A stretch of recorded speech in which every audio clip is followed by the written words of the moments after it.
you September 11, 2001 at 8:45 a.m.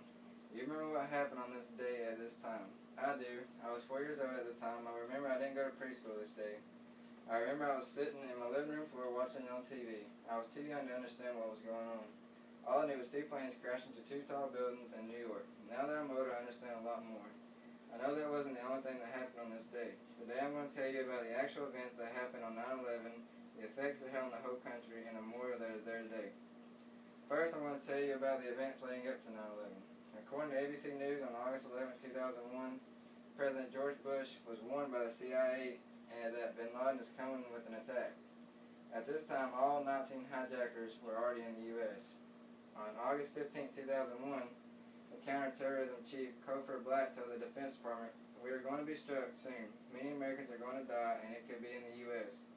Bush's national security advisors failed to take action. Next, I'm going to tell you about the actual events that took place on this day. At 8:45 a.m., a hijacker passenger jet, American Flight 11 out of Boston, crashes into the North Tower of the World Trade Center and explodes. Most people at this time think it was just an accident. Both buildings were on fire at this time. At 9:03, another airliner crashed into the South Tower. Now that President Bush at the time says the country has suffered an apparent terrorist attack. The FAA stopped every operation at the U.S. airports. This was the first time in U.S. history that we were all stopped. At 9:43 a.m., Airliner 77 crashed into the Pentagon. Everyone in the White House evacuates because they don't know what is coming next. At 10:05, the South Tower, when they get hit second, collapses.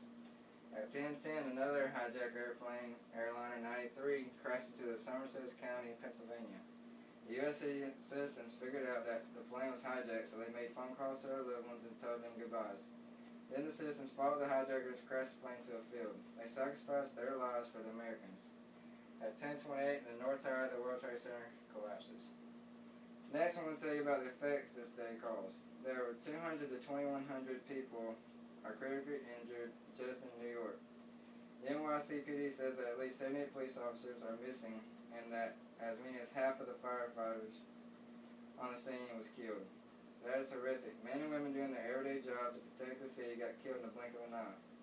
According to Statistic Brain, nearly 3,000 people died on this day. According to a study by the Brown University, the total cost of 9/11 actions is at $3.2 trillion to $4 trillion and counting. This money went to war, the loss of 4 aircraft, the cleanup costs, and many other things. Finally, I'm going to tell you about the memorial that is there today. Where the Twin Towers were, there are 2 poles with lights.